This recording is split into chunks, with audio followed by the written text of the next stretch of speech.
Hello, it's Dan. Everyone keeps telling me I sound a bit like Monty Don when I say hello like that, so maybe I'll try and avoid that in the future.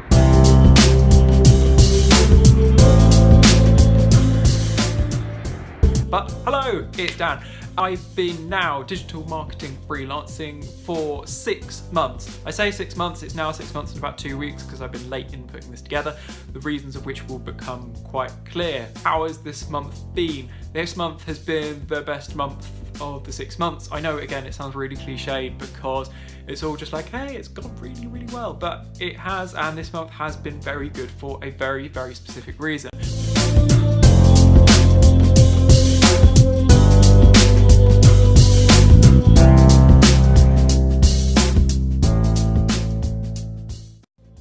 I mentioned in my vlog during month 5 that there was an incredible thing about to land, and that incredible thing was that I've been fortunate enough to work with a new Exeter-based startup called Be Fitness.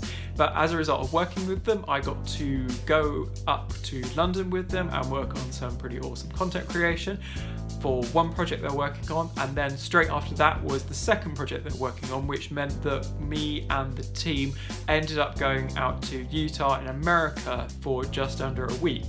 And boy oh boy, that was a good, epic, weird, wonderful experience which passed by in an absolute blur. So that pretty much took up the last 2 weeks of October, which is now during that time.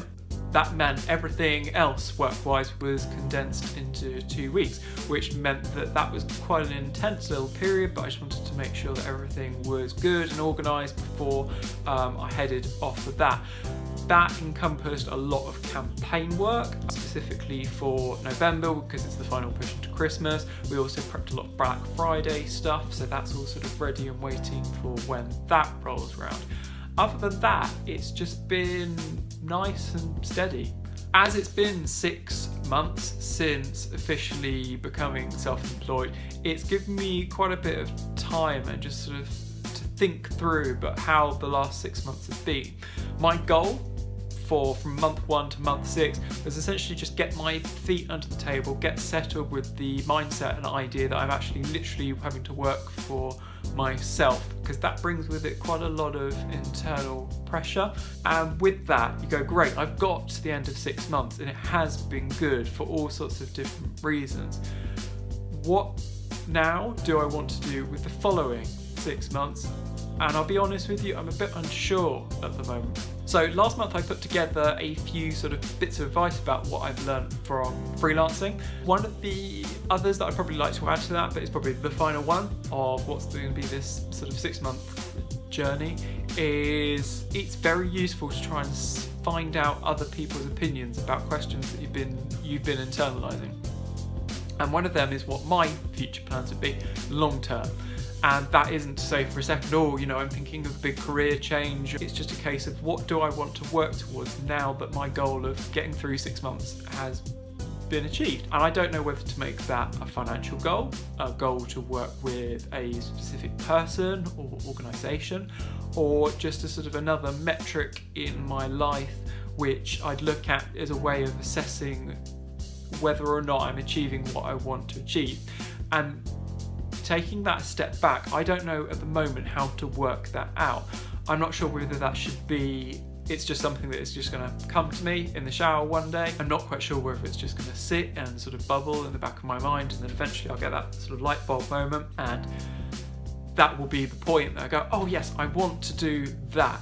Occasionally it is with me, but one of the things I started to do is try and sort of suss other people out and sort of say, well, not necessarily where their goals are going to be my goals, but how they've reached the conclusion that that is the thing they've wanted to set out to do. I find that I work so much better when I've actually got something to aim towards. So I know I need to have sort of a literal mark in the sand as to I want to achieve this thing. Now that thing might be for 6 months, it might be for another year, but there is a thing which I want to put down on paper and say, I want to go and achieve this. If anyone has any advice about that mind mess, about how to go about thinking about how to work out what you want to do in terms of setting goals and setting objectives, I'd be very, very appreciative of any advice you guys might have. On a genuine note, if anyone is watching this, a big thank you for all the positive messages and comments that I've had coming in about doing this, all the positive messages and comments which I've had just over the last 6 months about the work I've done and the approach that I've been able to take to it. A lot of people sort of sat down at the start and said, oh my god, weren't you scared? You know, having to go at it completely on your own, cutting loose and so on. And the answer has always been no, not really. As I said in the first couple of vlogs, it's something that I prepared for and something that I've tried to be quite organised by and tried to be quite rational over and come up with backup plans, and it does seem to have worked. So I'm looking forward really to the next 6 months, whatever they might bring. The previous 6 months have been a massive learning curve and have opened me up to a whole new lot of opportunities and experiences which I wouldn't have had traditionally. So overall, it's still been a fantastic move. So I'm not quite sure what the future is going to hold, but I know it's going to be a good one. So thanks for watching. Drop me a line if you've got any questions as usual with whatever you're thinking about the world of marketing, and I will catch you again soon. Thanks very much.